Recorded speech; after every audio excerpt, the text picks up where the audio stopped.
A'udzu billahi minasyaitonir rajim. Bismillahirrahmanirrahim. Assalamualaikum warahmatullahi wabarakatuh.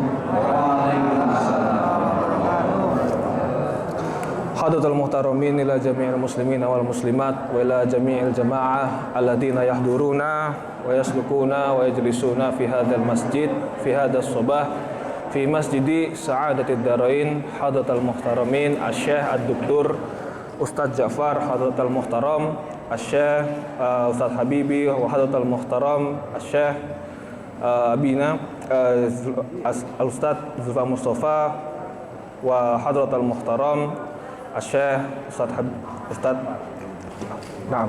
Muhammad Ja'far, wa Hadratul muhtaram ila jami'i idarati Masjidi Sa'adatid Darain, wa nakhussu bi dzikri ila Al-Ustaz Zainal Arifin wa sa'iri idaratihim. A'udzu billahi minasyaitonir rajim. Bismillahirrahmanirrahim.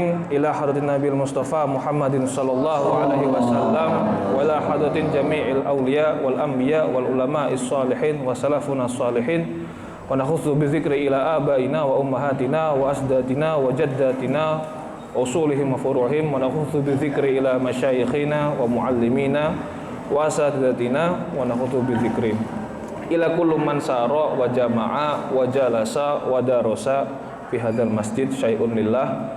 Al-Fatihah. A'udzu billahi minasyaitonir rajim. Bismillahirrahmanirrahim. Alhamdulillahi rabbil alamin. Arrahmanir rahim. Maliki yaumiddin. Iyyaka na'budu wa iyyaka nasta'in. Ihdinas siratal mustaqim. Siratal ladzina an'amta 'alaihim ghairil maghdubi 'alaihim waladdallin. Amin. Kita sampai perkara-perkara yang dapat mensucikan najis atau dapat membuat diri kita menjadi suci. Sampai ke nomor 6 ya. Di terjemahan atau di PDF itu halaman 211. Kalau di kitab saya kurang tahu. Qala al-musannif rahimakumullah wa nafa'ana bihi wa bi ulumihi fid dharaini amin. Ada yang lebih keras mic-nya? Nah. Bismillahirrahmanirrahim. Tikrarul masyi fi saubi at-tawili. Yang keenam dari perkara-perkara yang dapat mensucikan najis di badan atau di pakaian. Ini biasanya untuk kaum ibu-ibu, mohon dengerin karena yang paling rawan adalah kaum ibu-ibu ya. Ada bab khusus. Tikrarul masyi, kita berjalan berulang-ulang fisaubi atau ini dengan menggunakan gaun, gamis, sarung, baju panjang yang biasanya kan perempuan pasti kainnya nyentuh tanah atau nyentuh lantai lah.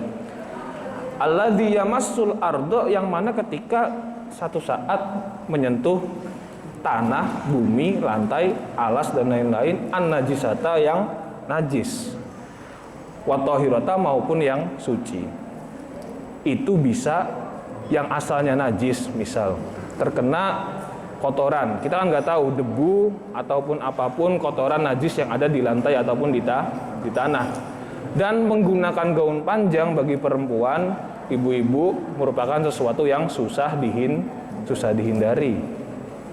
Itu bisa menjadi suci hanya dengan ya nggak apa-apa, dibiarkan saja. Misal kita nggak tahu kena najis, kemudian kita terus jalan, nanti najis tersebut akan disucikan oleh debu yang selanjutnya atau tanah yang selanjutnya. Nyeret maksudnya. Kena najis, habis itu kena debu yang suci, akhirnya suci sendiri. Yathuru as-saubu. Menurut mazhab Hanafiyah dan mazhab yang lain, nanti ada keterangannya, rinciannya masing-masing, ini dapat mensucikan pakaian tersebut. Ingat konteksnya pakaian. Kalau di badan tetap harus disucikan sendiri.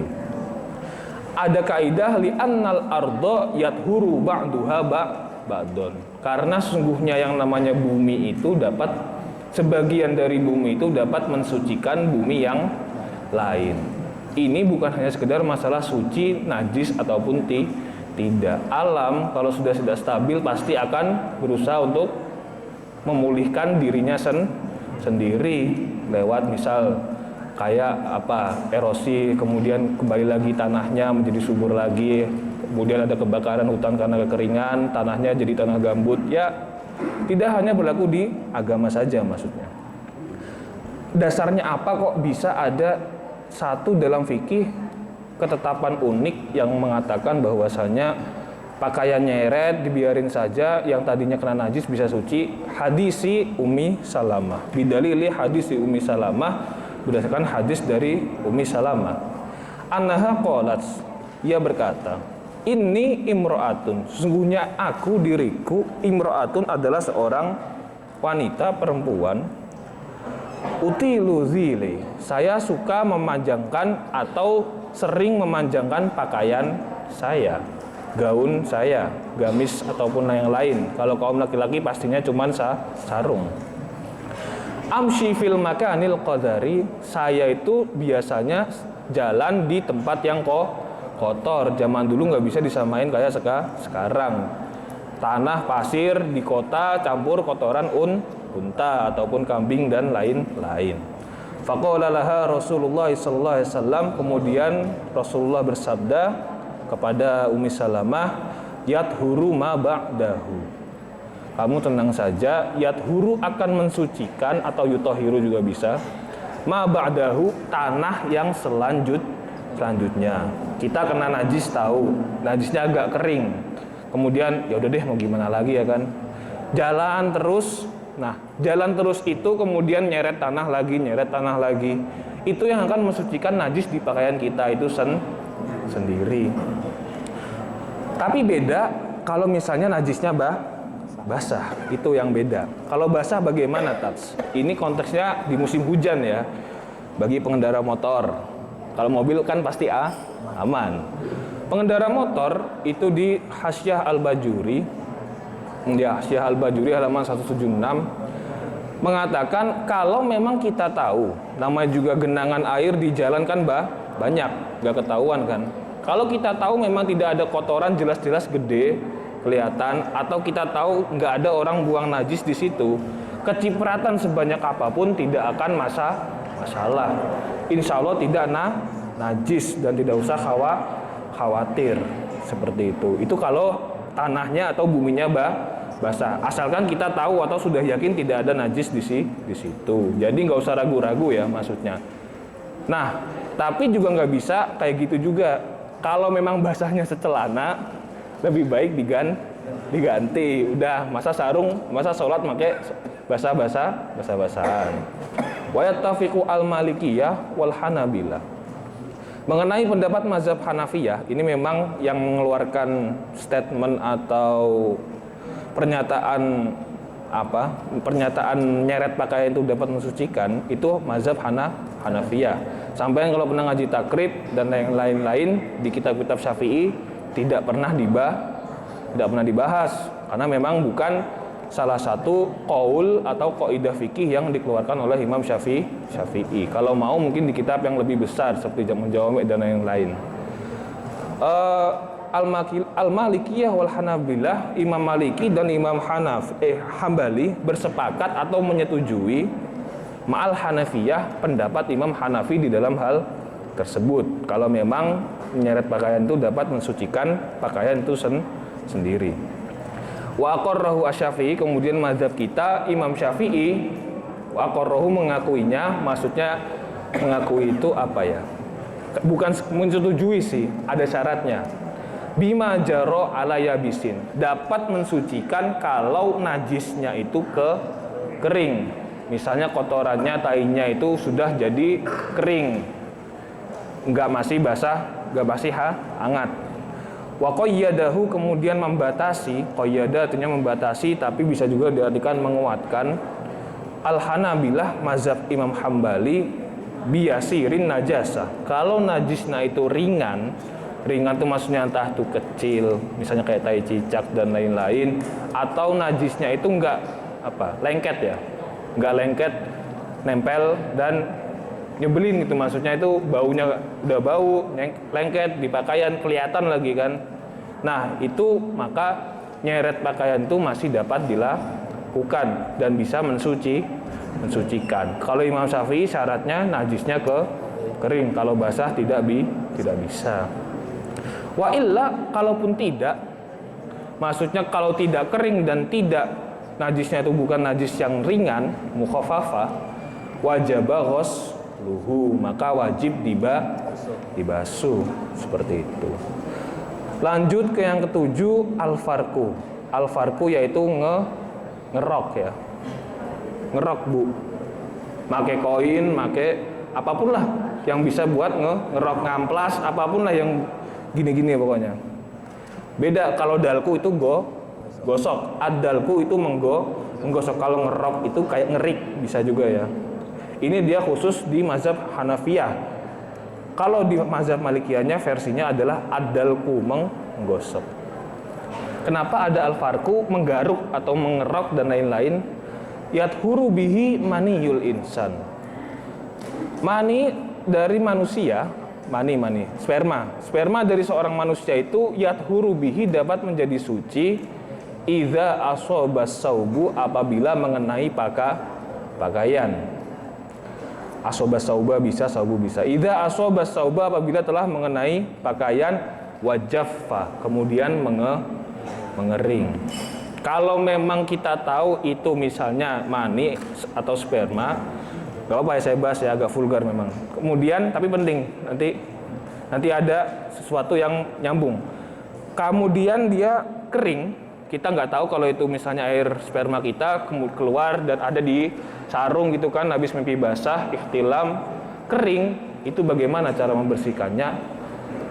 Dia hanya sekedar digaruk, dia bisa menjadi suci. Wala yadurru baqa'u atharihi, dan bekas dari mani itu tidak membuat gak ganggu, gak bikin orang terganggu juga, membahayakan dan lain-lain.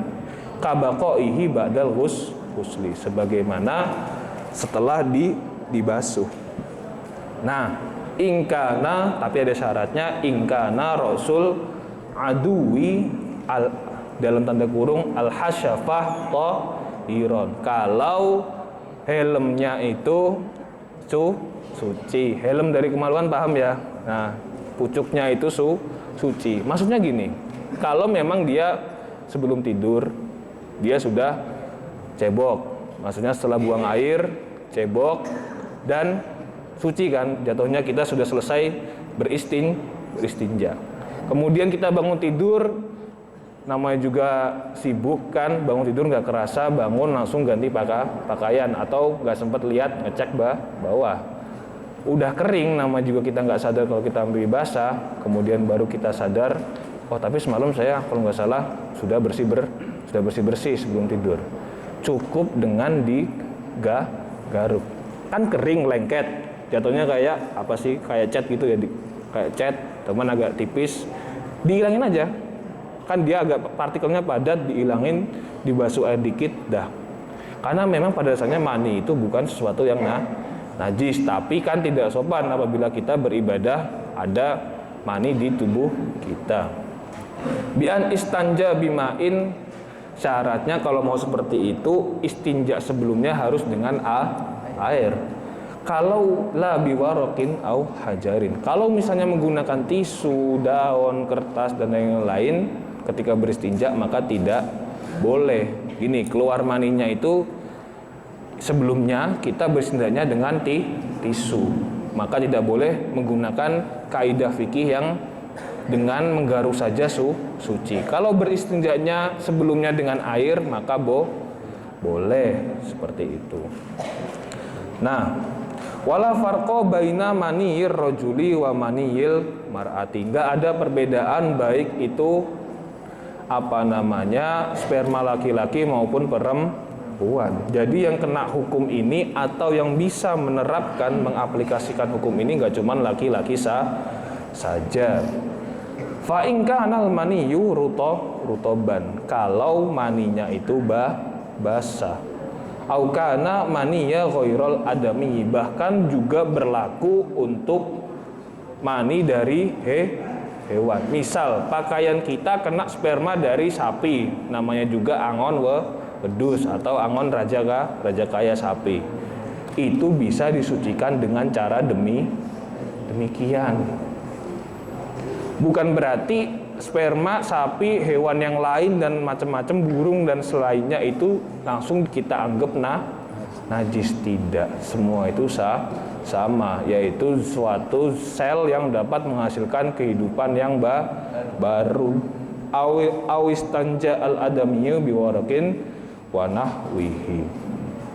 Tapi kalau memang sebelumnya beristinja dengan daun atau kertas, benda padat yang lainnya, maka fala yathuru bil faroki, maka dengan sekedar menggaruk tidak cukup. Wala budda minal ghusli, dan harus dibasuh. Setelah digaruk kemudian dibilas, pakaiannya nggak usah dicuci lagi, langsung dipakai buat sholat, nggak masalah. Amalan bima ja'a, kenapa ada seperti ini kaidah atau ada tuntunan hukum seperti ini, yaitu kita ada satu hadis bima ja'a fis sunnah, sebagaimana sunnah yang diterapkan oleh min hadis Aisyah, dari hadisnya Sayyidah Aisyah, masyhur ya hadis ini ya. Tapi ini ada di Bulughul Maram, cuman penjelasannya baru ada di Fiqhul Islami karena memang lintas mazhab. Kuntu afruku atau ufriku bisa almaniya. Satu saat saya itu pernah gosok-gosokin, garuk-garukin maninya min saubi, menggosok-gosok sperma min saubi Rasulillahi Shallallahu Alaihi Wasallam. Gak usah tabu bu, gak usah nganggap ini hal yang vulgar. Saya ingetin lagi, fikih itu fair. Fikih itu kalau menjelaskan hukum pasti sangat jelas. Ya, min saubi Rasulullah sallallahu alaihi wasallam, dari pakaiannya Rasulullah sallallahu alaihi wasallam. Idza kana yabisan, kalau maninya itu kering. Wa aghsilhu, kalau maninya basah atau kotorannya basah. Idza kana rutoban, maka akan dibasuh atau dibilas kalau maninya basah. Karena itu pula menggosok dan menggaruk itu bisa dikatakan sesuatu yang sama. Misalnya kita nggak bisa garuk, maunya digosok, itu sama. Dan juga segala hal yang seperti mani. Apa maksudnya segala hal seperti mani?